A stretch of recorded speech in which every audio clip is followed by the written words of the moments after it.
But it seems like in March, the month of March, especially around this time, specifically this week, the market tends to go through cathartic moments, either coming out of a bear market or perhaps relapsing into a bear market. And often the trigger is something financial, something in the banking system. So here we are again.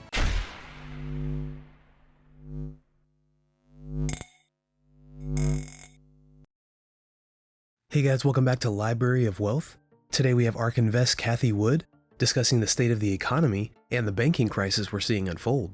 Wood believes that the current situation for banks is more similar to the Orange County bankruptcy in 1994 than to the Lehman Brothers crisis in 2008 and 2009. She notes that the failures of banks such as Silvergate and Silicon Valley Bank is due to deposit outflows triggered by a liquidity squeeze in the venture capital market. She emphasizes that the crisis is not related to crypto and points to the Fed's policies as the root cause, specifically the rapid increase in interest rates and decrease in money growth. Let's get right to the latest interview with Cathie Wood as she gives her recent market update heading into the first half of the year. Don't forget to hit the like button and subscribe to the channel if you enjoy the content we do here. Let's get right into the video. The media is finally picking up on this and talking a lot more about it, trying to figure out what it means. And we've been saying for some time that it means that growth and or inflation are going to disappoint on the low side of expectations within the next year. And I think that the Fed is not paying too much attention to this indicator because it's looking at backward-looking indicators, so employment and the headline measures of inflation, not the leading indicators. So the leading indicators of inflation are pointing down to deflation, actually. The increase in spending is $2 trillion over 10 years. I know that the Republicans want a cut in spending over 10 years. So right there's a big gulf. There are three areas, though, that the Biden administration is willing to cut spending. The first is the Small Business Administration. Well, small businesses are the biggest job generators. And I think I read somewhere in mulling over this budget that one of the reasons to this is they want to stop employment or slow it down so that the Fed will slow down. That's kind of interesting. The other interesting spending cut is Department of Transportation.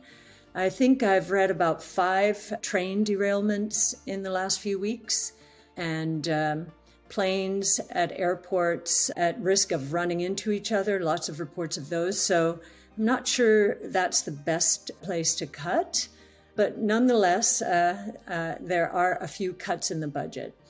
It'll be interesting to see how the negotiations go. These budget proposals are typically a no-go. They're going to change radically, but I did want to give you a sense of the massive tax increases across the board that the Biden administration is proposing to close the budget deficit.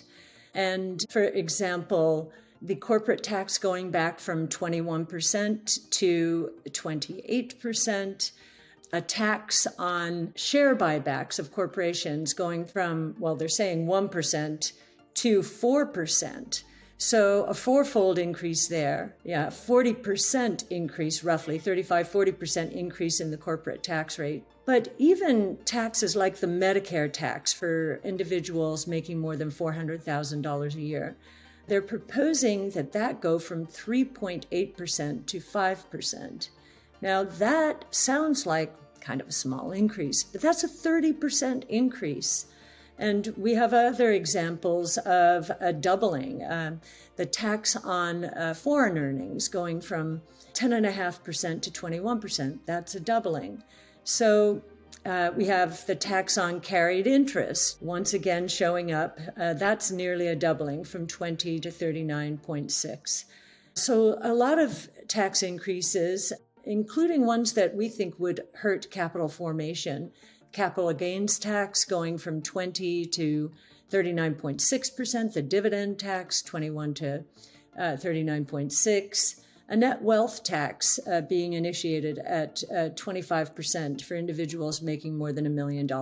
we're beginning to see brewing here a banking crisis. And the question we have to answer, is this going to become systemic like Lehman Brothers in 08 or 09?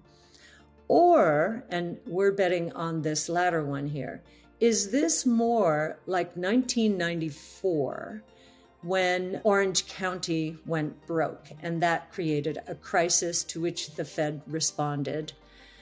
We think it's much more like 1994 because the setup was similar. In 93, 94, commodity prices had taken off as we were coming out of that recession. It was an S&L induced recession, so housing. And the Fed was railing against those price increases with higher interest rates. It was a terrible year for growth stocks. And that's how we would characterize 2022. But when Orange County went bust, that was a sign that the Fed had gone too far, and the Fed did change its spots.